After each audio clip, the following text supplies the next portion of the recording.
The mics are hot, Mitchell.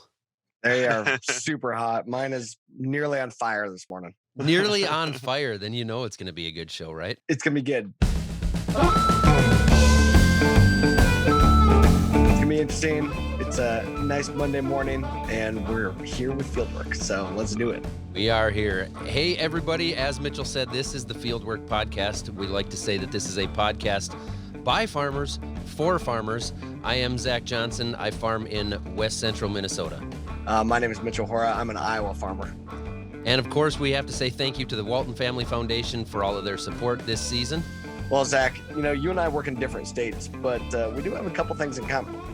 Couple things in common, of course, but like what? You got something in mind? We both farm corn and soybeans. We do both farm corn and soybeans.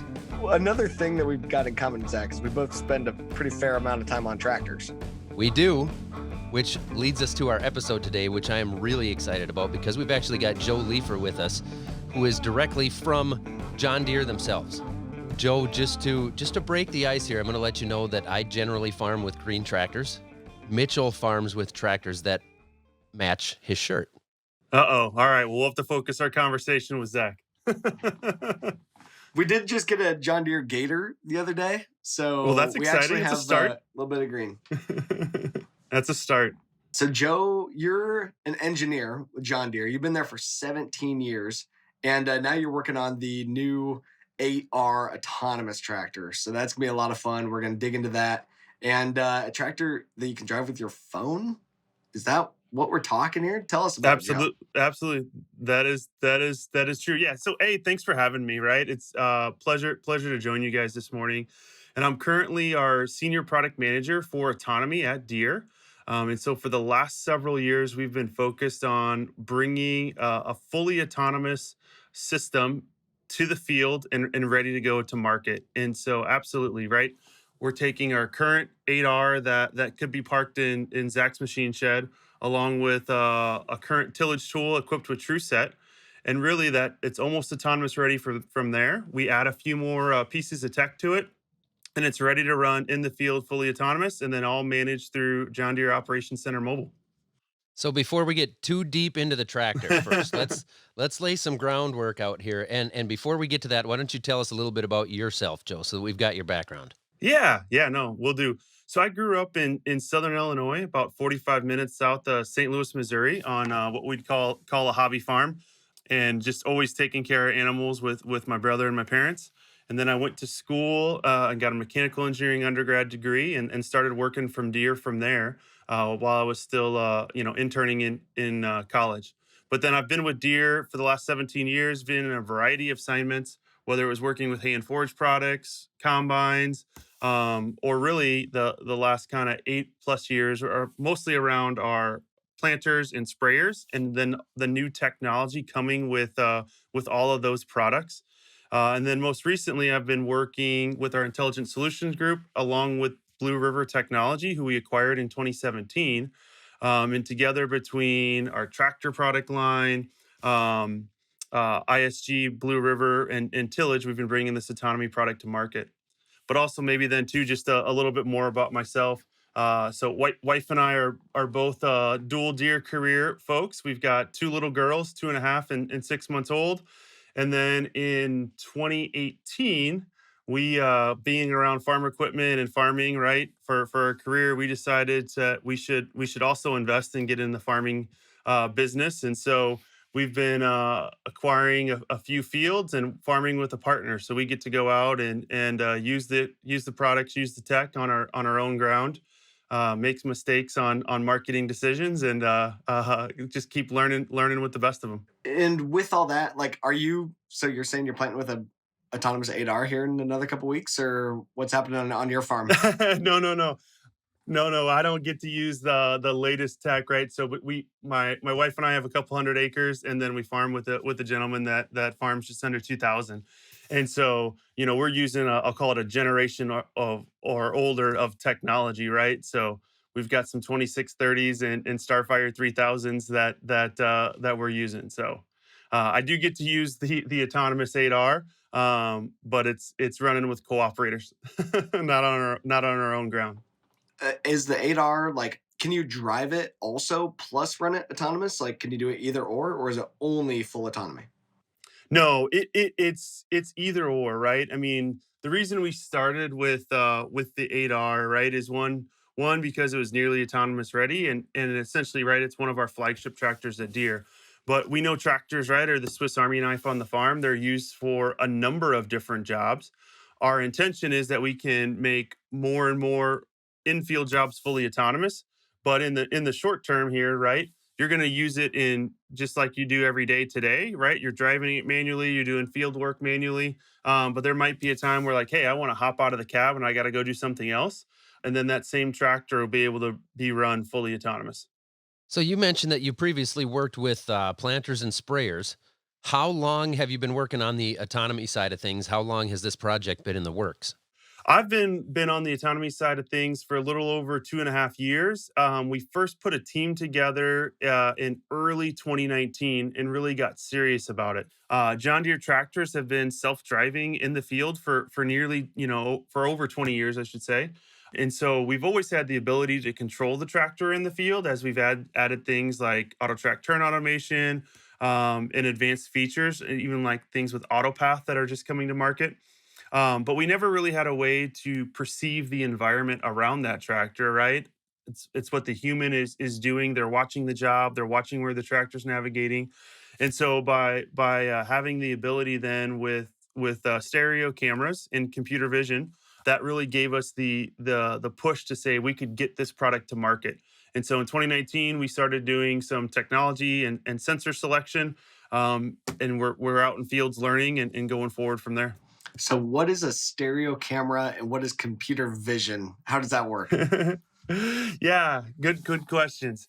And so we use 6 pairs of stereo cameras that give us a 360-degree visibility around the tractor and the tillage tool, right? Or the job that we're doing. Because we not only want to see where the tractor's going, we also want to understand what's going on behind that tractor because it's out there doing work, right? It's not just going from point A to point B. But a stereo camera is essentially like your eyes, right? You have a left and a right eye, and they work together to really understand the environment around you and provide you context, like depth. And so we use stereo cameras to predict depth. We actually have a novel approach by using machine learning, basically training a left image and a right image from each other, and we can very accurately predict depth. As you guys know, right? Whether it's in Iowa or in Minnesota, you guys have to work next to fence rows, power poles, tree lines all the time, right? And you expect the equipment to run close to objects, and so we have to confidently be able to localize things in the field so we can navigate the equipment right by it. But then, so that's stereo cameras. But then from a computer vision slash machine learning, so that's the term for us to essentially we've been out collecting millions and millions of images across farmer fields all over the U.S. Right from Texas to Minnesota, and east to west in between.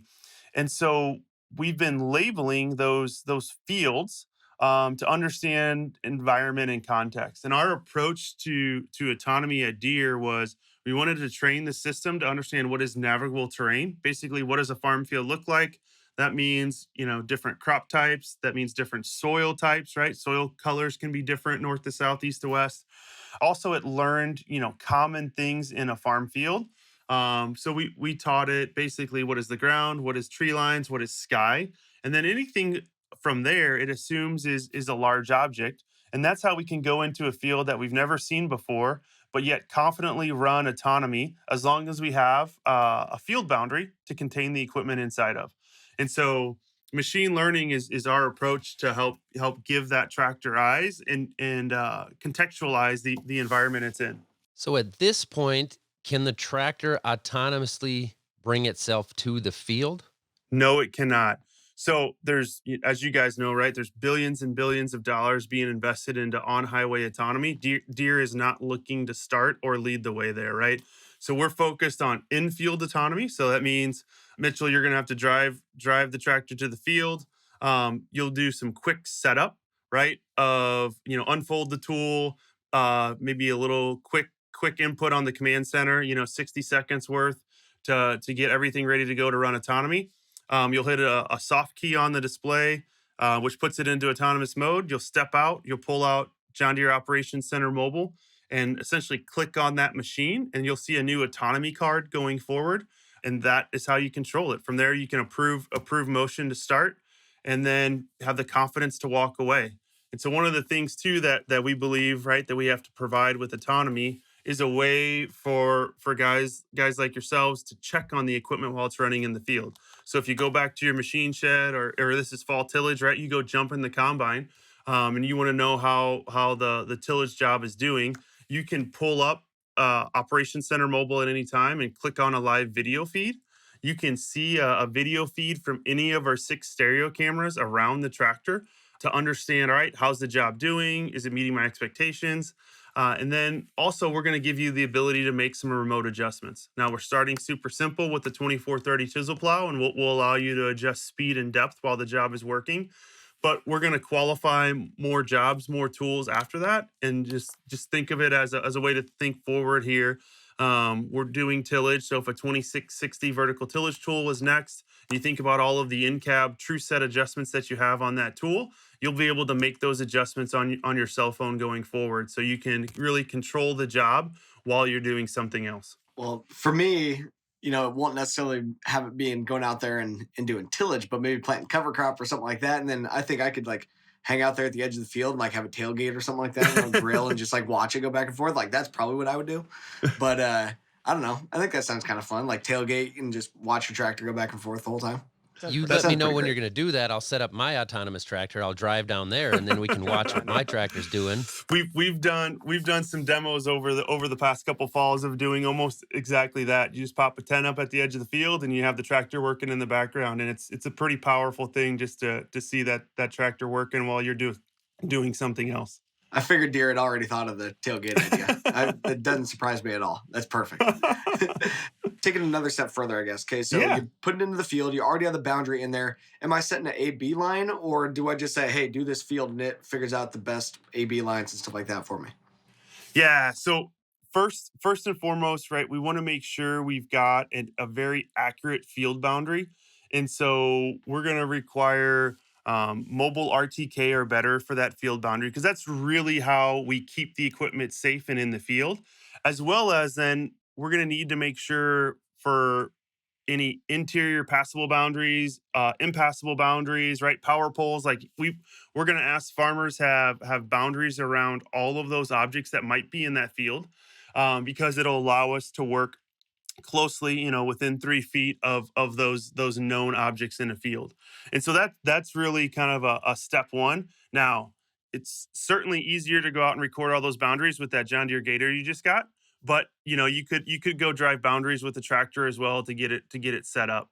But from there, we're going to use products basically that are already in production, are getting stacked together and built into a seamless experience that deliver autonomy. So we've got 20 years of auto track and guidance. We've got a product called AutoPath. There'll be enhancements coming out with that AutoPath product, where basically AutoPath from boundaries, it'll go ahead and create an optimized guidance path throughout the entire field. Not only doing straight track AB lines, but it'll also do headlands for you, so you can complete the full field. And then if we're doing headlands, right, you guys are probably going to ask the next question is, can you back it up? And so for the first time, right, our AutoTrack product will be able to back up and square up a field corner in when it's running autonomy. So think about, right, whether it's tillage or maybe something in the future like planting, right? You want to get to that fence line, square up the implement, and then go forward. We're going to have the ability to do that now with AutoTrack, because we've got an implement receiver that helps give us heading, right? So we're going to have a receiver both on the implement and the tractor, as well as, right, we've got cameras looking backwards as well to help give us some context and understand implement angle, things like that. So how is it going to avoid objects that may be in the field where you don't have a boundary set up? So what we're going to do is we've started with and I'll give you a little more detail and answer the question. We started with the 2430 chisel plow that has 12-inch shank spacing. So we're looking for objects like a rock that could be in a Minnesota farm field that's 12 inches and greater in diameter. And so that's really the size of objects that we're looking for as a starting point. Because if you see a rock that's in the field that's 12 inches in diameter, we're going to want to come to a stop. So one, it's an unexpected obstacle. So what we'll do is we'll send you a push notification through Operations Center Mobile. We'll send you a picture of that rock, as well as give you the opportunity to confirm that you want us to route around that rock in the field. And so ultimately what it'll do, it'll leave an untilled area of the field.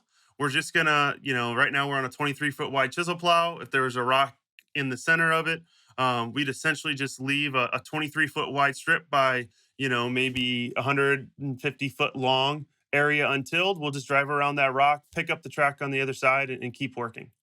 And so, same thing if it was like a roll of drain trot tile from the neighbor's field blew in, we'll stop, we'll alert you, we'll ask for permission to route around it, then we'll keep working. Your other option would be is to say like, yep, just wait. Maybe it's right across from my machine shed, right where I'm at, or maybe I'm in the next field with the combine. I just want to go remove that object first. That way, I don't have any untilled areas. So you'll have that option as well. Or let's say it's something unplanned in your field, you're busy, you're at a basketball game or a football game, you just want the machine to shut down. You can do that and then come back later and take care of it. So we're going to give you lots of options. Ultimately the goal is how do we keep this machine productive and safe. Yeah, 'cause what about even surface inlets and stuff like that? Or is 12 by 12 is kind of the smallest size that it'll go after? Or is that because that's what it's based off of is the size of the object? Or like something that's completely different color, would that also really kind of trigger it extra if it's a smaller but like a different colored kind of object? Yeah, so we'll recognize other things. It's not necessarily like a color of an object. What we've again, well, the way we've approached this is we've trained it to look for navigable terrain or dirt. So anything that is out there that doesn't look like dirt starts to trigger that it's a potential object. And then ultimately we look for a certain number of pixels and confidence to understand, hey, something might be in front of us, and that's what then triggers the system to make a request and come to a stop. So, for example, if a bird flies in front of the tractor, right now it will come to a stop because it's a large enough object. It's not dirt, and so the system's designed to be safe. It'll come to a stop. And so, speaking of that, right? You guys have probably farmed around where maybe you've got some seagulls, following around the tractor in the field. You don't want to be notified every time, say something like that would cause it to stop. So we're doing a couple things. One, we're continuing to collect more images and train on things like birds. So we know not to stop for something that's flying in front of us. But two, also the way we've developed this system is that deer is in the loop. And so they're the first line of defense if the machine comes to a stop. So it could be a bird, it could be that it's during the day and we get a weird shadow from a cloud, right? That we thought was an object in the field. And so we'll have the ability to essentially clear those stops. We refer to them as a false positive.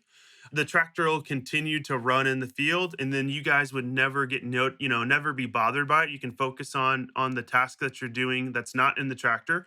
But at the end of the field, you'll see a full report. You'll get to know everything that happened from a stops and ultimately the overall productivity in that field.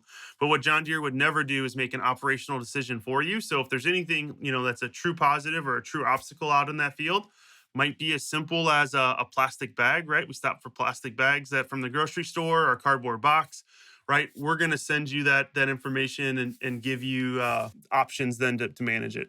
Are there people actually watching the cameras able to log in and say, well, that was a cloud shadow, it's not a big deal? There's no one, I'll call it watching it 24/7, but there is, basically we're setting up an autonomy like call center so that if a stop does come in, they get the image, they get the analysis from the onboard machine learning model that we're running on the tractor. And then they can look at that and analyze the situation in real time. We actually have a couple people that have to agree before they could like say clear a false positive or a bird for that example. And then the tractor would continue to do work. So no one's necessarily watching every tractor run. It's only then when a stop occurs, they get a something in their queue to work to review that stop. With those couple of different layers and stuff, obviously one of the issues with all this is going to be liability. And it sounds like Deere is directly taking on some of that liability. How's that going to work? Yeah, yeah, and so good question. Part of it, right? We're all still kind of working through together while we're running in autonomous mode, and obviously while Deere is making some decisions, right? That would reflect on our liability, right? So as it's running in autonomous mode is kind of one set of liability around that. When you're manually driving it to the field or using it in manual operation like you do today, right? Liability will continue to look, I'll call it quote unquote, like it does today. The other thing, we're having some active conversations with different insurance companies just to better understand, will say an autonomous farm need a different type of insurance. And so far we haven't seen anything that raises any concerns. That's an interesting question there because, what happens if I send my tractor down the field and walk away and it takes out a power line or the neighbor's dairy barn or whatever. So I want to ask about this word that I've been hearing that I don't quite understand. But what is a geofence? Is that something that you can explain that will help some of that? So I mean, a geofence is just another way to say field boundary. So from a farmer standpoint, right? We're used to just calling them boundaries. As we've talked to some of the different tech media, we've referenced geofence or like a invisible fence for a dog, right? We've talked to some tech media that way just to help them understand. But for us, it's the same field boundary, right? That you might have been using, for the past 15, 20 years. The only thing that I would say note going forward, and it's different, is right. We want that to be a mobile RTK or better type boundary, right? So a legacy boundary off of SF1 or something, say that the co-op hand drawn, right, that folks might be using, isn't going to be good enough for autonomy.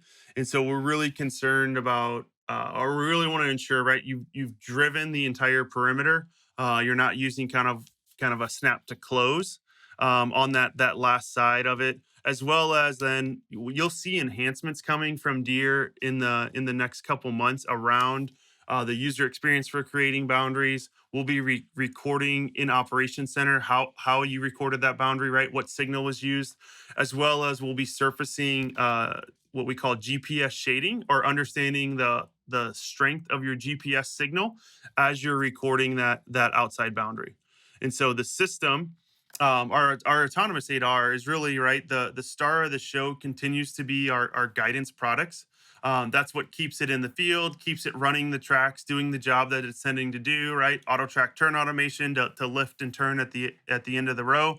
And then the cameras, the stereo cameras, are really there just for exception management. And so it's looking at the context of the field around it. Is there anything unexpected in its path? It's also trained to start to look at some job quality and machine health aspects, right? So as you guys step out of the tractor, right, one of the things we do is we're always, right, looking over our shoulder. Do I have residue bunching in the tillage tool? Do I have a broken, maybe on a chisel plow, do I have a broken shank because I hit a subsurface rock? So you'll see us start to develop more and more capability around doing automated job quality and machine health monitoring. So this fall, it'll be kind of the MVP, minimum viable product, where we're just looking for broken standards or shanks, as well as plugging in the tool and any kind of streaking behind the tool. And so if that happens, we'll basically just bring it to a stop and alert the farmer that there's an issue going on in the field, and then they can make some diagnostics from there. We are going to take a quick break right now and we'll be back after just a bit.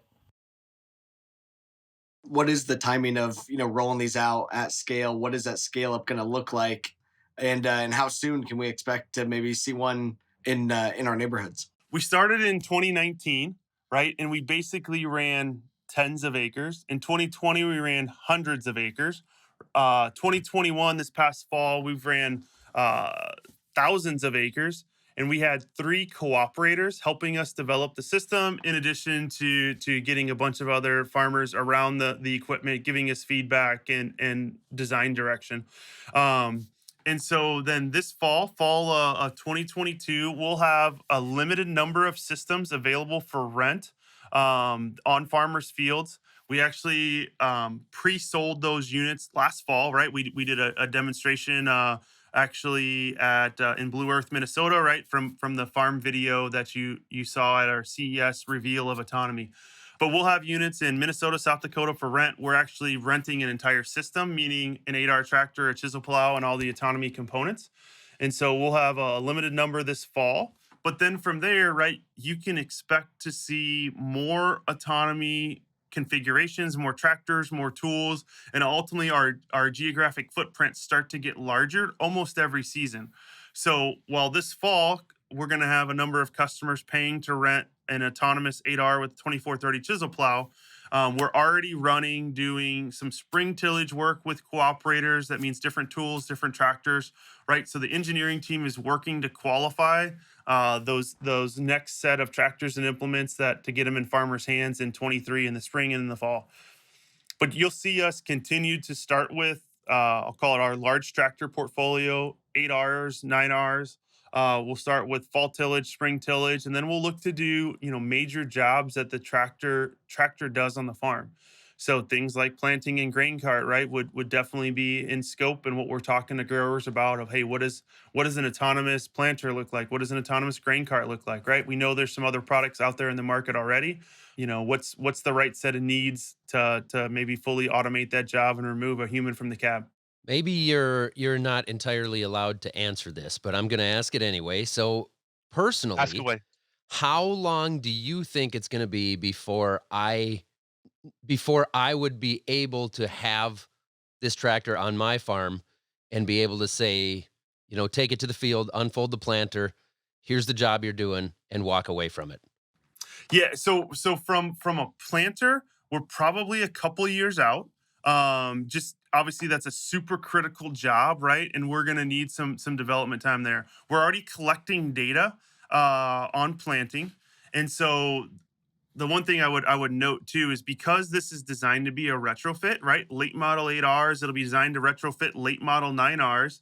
I can actually go out and bolt up these camera pods to farmers' tractors today, allow them to just farm like normal in manual operation, but they're helping us then collect data and images off their fields, so we can qualify not only new geographies and crops, but also new jobs that they're out in the field doing. So one, that's a huge advantage for us from the way we design the system is we don't need to do like a special Deere effort to go out and get images, right? Once we build some confidence, we're working with partners to get images off of their fleet today. Once we install some camera pods, but so maybe to get a little bit more specific, right? We're in to be specific here, we're in southern Minnesota and northern Iowa, southern South Dakota this fall. In 2023, we expect to start expanding the dealer footprint for like spring 23 of dealers and farmers that have access to some autonomous spring tillage. Same thing and then fall 23, you'll see that footprint continue to get a little bit larger, right? So essentially you'll just see us start growing from southern Minnesota to start going across the corn and soy belt for where we have offerings in a limited release fashion to growers and to dealers to use and learn on their farms. And so we were probably a few years off from what Deere would traditionally call a start of production, right? If you think about it, we introduced I'll use the X9 combine as an example. It was fully developed, number of years behind that machine for development, and it was ready to go everywhere across the globe. What Deere is doing a little bit different here going forward with some of these technology products, both with See and Spray Ultimate as well as autonomy, is we want to get the technology out in farmers' hands faster, so we can get more feedback on the product. Right, this is going to be a new way to farm. It's going to take adjustment on both from a farmer and from a Deere dealer as well. Right, there's probably some more digital products, digital tools that'll help you farm better with autonomy. And so the faster that we can all start to learn this together, the more enhancements we can make in the product. So that's why you're seeing us come with, what we've publicly said is 10 to 50 units this fall out in farmers' hands. So you just threw the word retrofit out there, which I had not heard yet in this instance. So you're telling me essentially I can purchase the retrofit or a kit to put on Yep. one of my existing tractors. I don't have to buy an autonomous tractor. I can make one of my tractors autonomous. Absolutely true, right? And so, I mean, we developed this product from feedback from guys like yourself, right? Of how do you want to see autonomy come to market? What's the right way to adopt it, right? And a couple clear things popped out as we were doing some early market research. One was start in the fall, right? Harvest operation is extremely intense from a manpower standpoint, and start in fall tillage. That's an area where, hey, we know if you're doing fall tillage, generally you're going back out there in the spring, right? So there's an opportunity to clean something up if needed and get your eyes on the field. So we heard from farmers start in the fall. We also heard like start with current machine forms and current farming practices. And so that really then led us to like, let's design this to be retrofittable. Let's not have you go out and buy a $500,000, purpose built piece of machinery that can only do one thing. We said, how do we take your existing tractor and add tech to it to make it fully autonomous? And that also then led us to like I said, trying to make the step from sitting in the cab and running the job while you're in the tractor to stepping out of the cab and running it fully autonomous, make it as small as possible. So that's why you see us really use all of our existing precision ag technology that goes into autonomy. So it's auto track, right? It's our Starfire receivers, it's AutoPath, Operations Center, right? We're using the existing MTG or the Telemax gateway to communicate between tractor and cloud to Operations Center mobile. And so really what we're doing is taking all of our precision ag tech, streaming it together into one seamless experience and allowing you to then, view cameras and remote make adjustments off your cell phone going forward. So, and I didn't realize that it was retrofittable as well, and being able to tack on, which I think is a great idea. But Yeah. talk as much as you can about cost and about like what how is that going to work if you're getting one from the dealer that's already rigged up to be able to be full autonomous versus getting one on your own. Is this going to be crazy expensive for right now? Yeah, good question. So one, I'll talk to it in general because we haven't released pricing. So what we at the Consumer Electronics Show in January, we did a reveal of autonomy, and so we haven't released pricing until we get to full start of production.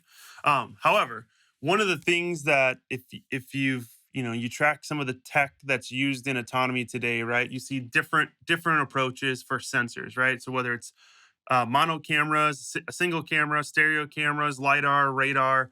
There's various types of approaches you can take to try and meet build an autonomous system. We chose stereo cameras because it's a low cost sensor, right? Where if we added, like, say, a lidar system, that's tens of thousands of dollars, right, to the cost of this retrofit kit for that type of sensor. So for what we're doing in open field ag, we believe stereo cameras is the right approach. It helps us keep the retrofit cost down pretty low.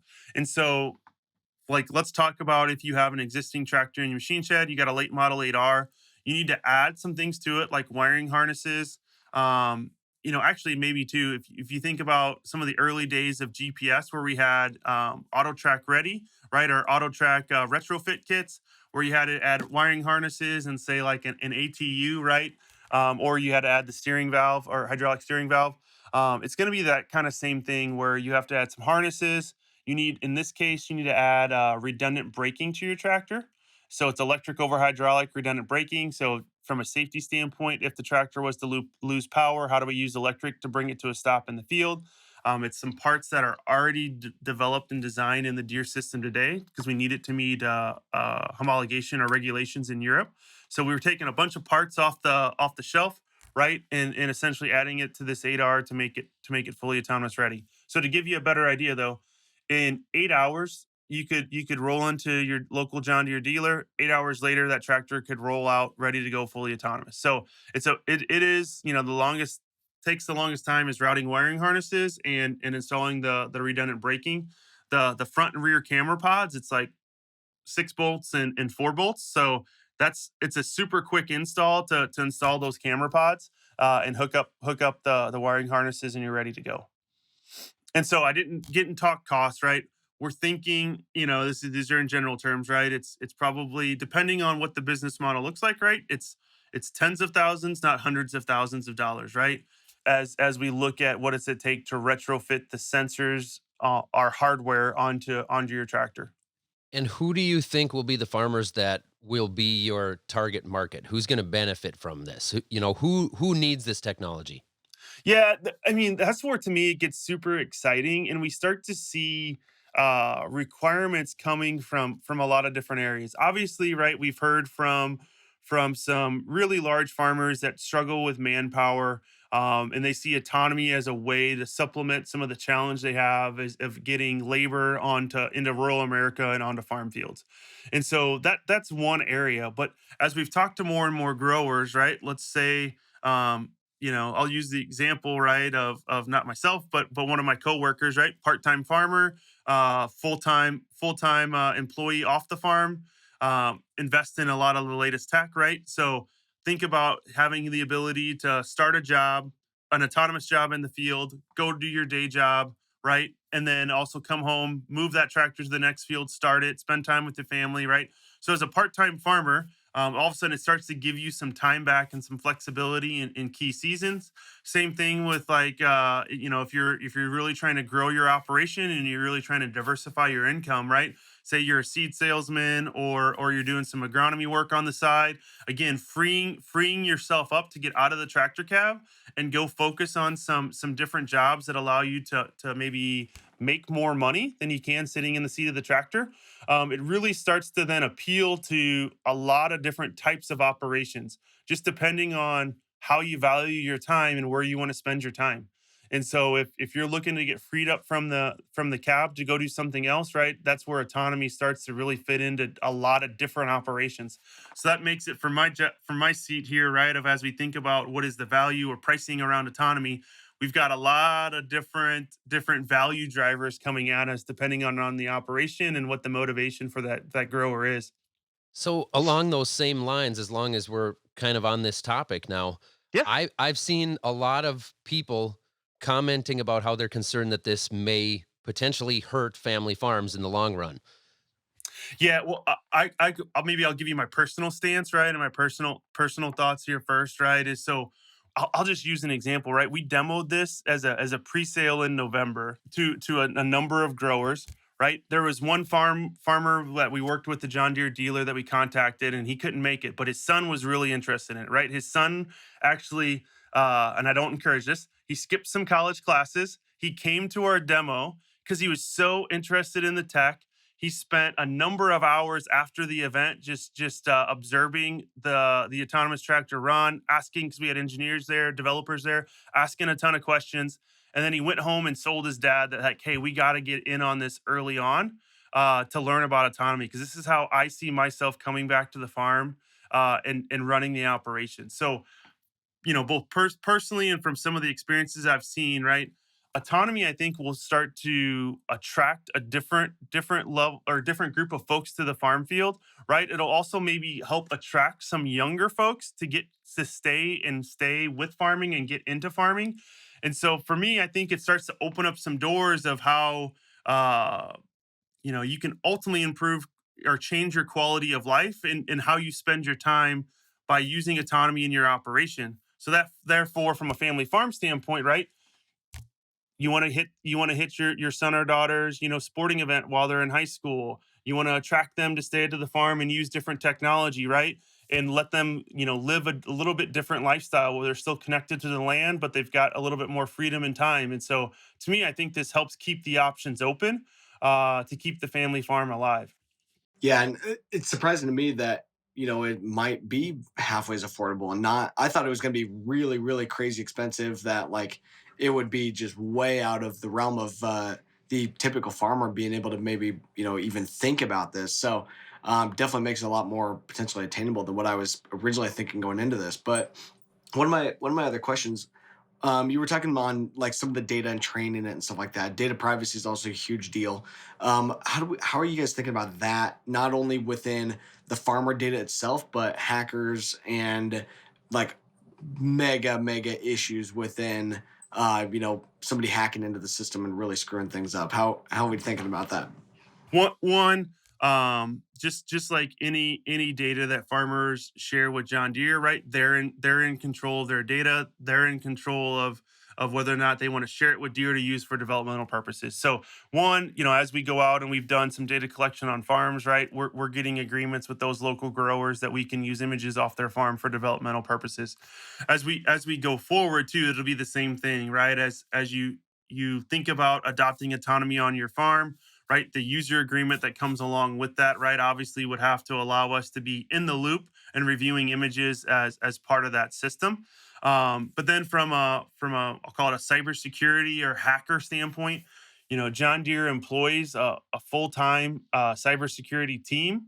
And so we're taking this extremely seriously. Even as we've rolled out some of the early demos, right? We've gone through different levels of cybersecurity checks, right, to even go to the field and run our engineering units. And so as we commercialize the product and move towards full production, it's something we've got teams just working on that digital aspect of it to make sure it cannot be hacked. So now we're talking cybersecurity, and I gotta ask, I'm sure you've seen the Terminator movies. Absolutely. How do we make sure that these machines don't become smart enough that they become self-aware and they turn on us? Great This is a question. big deal here Uh, on the Fieldwork yeah. podcast. Like we talk about this a lot. This is not the first time this has come up. We're really worried about this. We know it's going to happen eventually anyway, but how soon? How long do we have to I, prepare? I, I don't think it's gonna happen in our lifetime. How about that, right? Like I don't see them becoming self-aware in our lifetime and and taking over. Well, let's hope when it happens that the machines that are doing it don't have John Deere logos on the side of them, huh? That's right. That's And right. they don't Absolutely. have massive pieces of tillage equipment behind them because I mean, when those machines come aware, they can really screw some things up in a quick amount of time. You're gonna want it with something a little less aggressive, I think, behind when they become self aware and try to take over. So along those lines again, do you believe that this technology and this tractor and what you're working towards here, do you think this can help make farming safer? I do. And what we've seen, right, and as we've talked about things, right, and you guys know this better than anyone, the intensity, especially in the spring and the fall, right? The hours that you guys are working, the hours you put on your bodies because you're trying to get the job done in such a tight time window. It gets stressful and towards say the end of planting or the end of harvest, right? You're just kind of exhausted and you might not be making the best decisions. At least personally, too. I know that's how I get when we're running in season here. And so ultimately, this equipment has the ability to work 24/7 if ground conditions allow it, right? We know not every job can run 24/7 because of dew and other things, but the equipment has the capability to run 24/7. And so whether you want to use it where you manually drive during the day and then you tag in autonomy for the night shift, right? To allow you to improve timeliness, to let you go home and get a nap, get a rest in. Ultimately, right, our goal is that it takes less stress off of that operator, that farmer, and allows them to be more alert and obviously focus on higher value added tasks than maybe sitting in the tractor and looking for exceptions and watching where the tractor's driving. So we've talked about an array of the different implements and practices and stuff like that it can go and you guys think about doing. But I got to ask the sustainable ag questions on what about like cover crop planting things like that. Now, obviously, tillage was the direct way to be able to do it because you don't have to refill and it doesn't Right. run empty and Exactly. stuff. And we haven't hit on that. Being able to run 24/7. Well, at some point, it's still got to refill. Diesel fuel and stuff like that. So how does those kind of things alert or how's that work? I guess on if it's got to be refilled on fuel or on seed or on cover crop seed or fertilizer or whatever. Like how are those things gonna work? And yeah, how are Yeah. you guys thinking about cover crop? Yeah, fair. All right, you asked several questions in at once, right? So I love it. And I'll start to unpack it, and then right, catch me on anything I missed. But first, too, of just to be super transparent, right? We started with the 8R, nearly autonomous ready. We started with the 2430 chisel plow because it's got a low frequency of plugging. It's got a low frequency of any kind of machine health issues, right? It was like one of the easiest jobs we could start with. And we started in soybean stubble, same thing, less residue, less chance to plug the tool. So we purposely started somewhere that was easy, so we could prove it out not only internally to ourselves, right, our internal product safety and liability team, also then that we could start really demonstrating some confidence, right, to growers. And so we started there. But even with an 8R doing tillage, every 10 hours, you need to refill that tractor, right? 8 to 10 hours, depending on say maybe how deep you're trying to go. And so we have to build some features into the product that'll makes filling easier. And so one, obviously, right, you can view fuel levels, depth levels via Operation Center Mobile today. But then, maybe Zach's coming by with the fuel truck, right? I don't want to wait till it's exactly empty, right? I'm just gonna hit it as I come by. We're gonna give you the ability to say call that tractor back to the start position. Basically the field entrance allows you to fuel it up and then resume the work, right? So you'll be able to call the tractor to field edge, or say you'll be able to stop it, say at an end row if you just wanted to pick it up at an end row, and then fuel it up and then let it resume work. And so those are some of the features that we're building today. I feel like, yeah, I'm just envisioning like when they're refueling jets like on the fly, where it's gonna be something like that, where like your fuel like system is out there and like it has to pull in front of like the tractor that's actually running the full autonomy, and it's got like a plug like quick connect kind of deal to refuel that way. Like that's what I think we ought to have. No stopping ever. We're going to start a little simpler. Oh, okay. We're going to start with manually getting the tractor, or automatically getting the tractor to the edge of the field, and then you manually fueling it up and hitting resume. But so again, we started with an application that doesn't require seed chemical or fertilizer, because it's just one less thing that we have to monitor. But if you think about it, right, as you move into just planting or seeding, for that example, right, all of a sudden now, like if you're running a CCS planter or a central commodity system planter, we need to understand how much seed is in those tanks, right? And then we've got to connect that to Operation Center Mobile, and we'll build notifications and be able to communicate. All right, seed level here, and then also think about, right, we're going to start to get to a point where we can do predictive logistics to say, hey, the tractor's going to run out of seed here. Do you want to basically station the tender in this area to pick it up and refill it with seed? So those will be some more advanced products that'll be coming as we develop, kind of these next iteration of jobs. I'm excited for this. This is just like I'm thinking of all the different jobs that I could get this thing to do throughout the night, and how often would I need to wake up and go refill, or how that's going to work. I mean, to me it just seems like, especially with this retrofit deal that I was unaware of. I Mhm. mean, do you think this is going to explode fast, like faster than most people can probably wrap their heads around right now? Is this going to be like cell phones, where 20 years ago, you know, 30 years ago, people didn't have the internet. And now all of a sudden we have access to everything in our pocket all the time?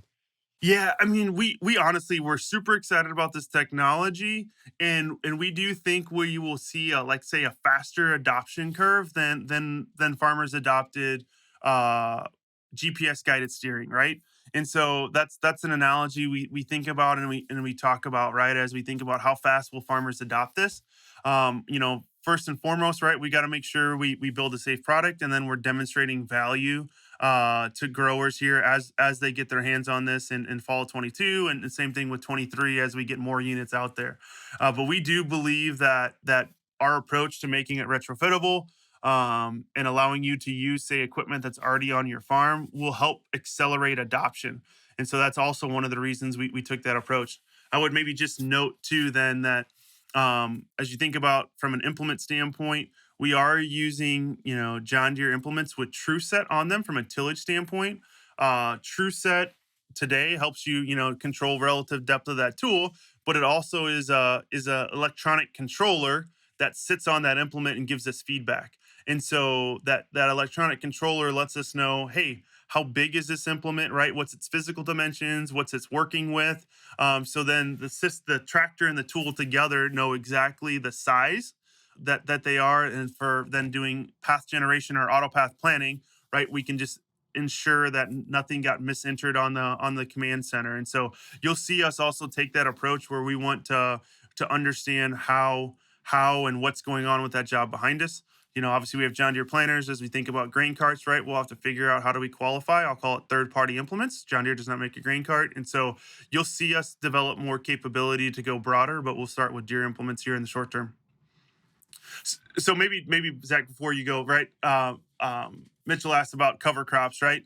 And so as we think about it, right? One, I would say that if you do want to do a little bit of tillage, right, a 2660 VT with a cover crop seeder is one way to do it, right? And I'll call it a quicker term. But again, if you're looking to maybe use some type of air seeder or product like that, drill, right, you're going to be a few years off, just like planting. That's exactly what I was thinking too. Like, well, I mean, you could rig up the VT machine to be able to put on the cover crop right there and retrofit it that way. Yeah, you'd have to get the controls on being able to turn it on, turn it off, and being able to, keep the weight of the grain tank or whatever it may be, however we're going to control that. But yeah, that's where my mind went to as well. Like, well, you could just utilize the vertical tillage tool and be able to blow on cover crop seed that way. So I think that would be the easiest way to do it. And again, it's another way to retrofit a piece of equipment that maybe you already have. That's right. Exactly. Joe, do you guys have an official name for this yet? We do not. That is something we couldn't get alignment on before the Consumer Electronics Show in January. So we just said, we're just going to call it the Autonomous 8R, John Deere's Autonomous 8R, and that's what we've been calling it so far publicly. We're trying to get creative, trying to come up with a better name before we go full to production. So we're open to names and ideas that you guys have. All right, well, we got you here, so we better get it figured out right now. So, because you got basically two of the smartest guys in all of agriculture right here. Absolutely. So we might as well get it figured out. But I'm thinking like, the fieldwork autonomous 8R or something like that, or like the fieldwork mega machine, or I don't know. Zach, what do you got? Something a little more dangerous sounding. Something with some like the Undertaker. Maybe you go from there. I'm just spitballing. All ideas are good ideas, so we'll take it into consideration. Yeah, make sure we get those written down. And That's right. And yeah, when they're ready for the brainstorm session, Zach and I can get lots of other really, really great names, I'm sure. So it feels like it'd be appropriate for an autonomy demo and the barbecue then to really get the ideas flowing. That would be good. We can definitely do that. Well, Zach, it's been really interesting and more autonomy. And I don't know, Joe's not thinking that the robots are going to take over the world anytime real soon, but I don't know. I think it's going to happen sooner rather than later. Perhaps they'll be taking over the fields before the world. Let's start with 1 quarter section at a time. Yeah, 1 quarter section. Keep them in a geofence, and then we'll be fine. As long as you don't go in there. If they become self-aware within the geofence, they'll be fine. Yeah, well, you got to be careful, though. You don't want to keep them too tight within the geofence because you want free-range autonomous tractors as well. Free-range tractors. And make sure that they're not in there just like banging into the geofence and they're not going to be able to see it. And they're going to be so confused. They're going to be like, why can I not escape? Like, I can see right over there, but nope, the geofence, it's got them. They're locked in and they're just going to be ramming back and forth and like, bruising their head, basically. They're just going to be pacing the geofence like the lions do at the zoo, just back and forth angrily wanting to get out. Especially if it's like a red one right across the fence and like a green one on the other side of the fence and they're like pacing back and forth like that. So you've been to the zoo. Wild. Yeah, definitely seen exactly what you're thinking at the zoo. Yeah. Well, I think before we get too deep, we better start to wrap up here. That is going to actually be it for Fieldwork today. Our show is produced by Todd Melby with lots of great help from Anna Canny. Kristen Schmidt runs our social media, and Lauren Humpert is our project coordinator. Thanks to all the technical directors at American Public Media who help us record and mix the show. Be sure to check us out on social media. We are at Fieldwork Talk on all of the usual platforms and channels, and we would love it if you would write us a review so that helps people find us. And don't forget, call us up and talk about the robots taking over the world with our voicemail. Give us a call at 651-228-4810, 651-228-4810. I want to hear that. I want some people to call in, tell us their thoughts on this. Maybe they've seen the tigers at the zoo. I just want to hear their opinions on what might happen here. But thank you, everybody, for listening. We'll catch you guys next time.